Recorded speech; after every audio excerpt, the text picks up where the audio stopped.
Friday, November 17th. Saint Elizabeth of Hungary. Focus.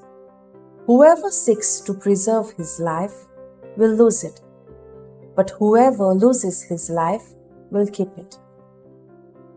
Some months ago, I lost my cousin, who was just 45 years old. He died suddenly of a massive heart attack.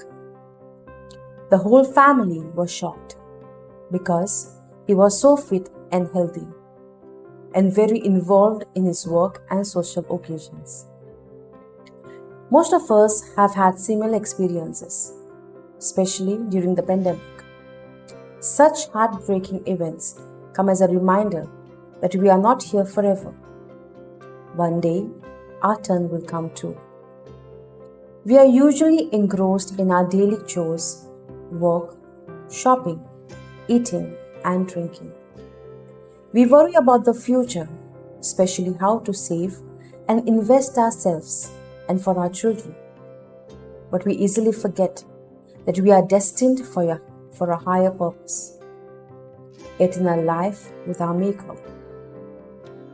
Saint Elizabeth of Hungary used the wealth and power of her royal position to practice charity and observed strict personal austerity.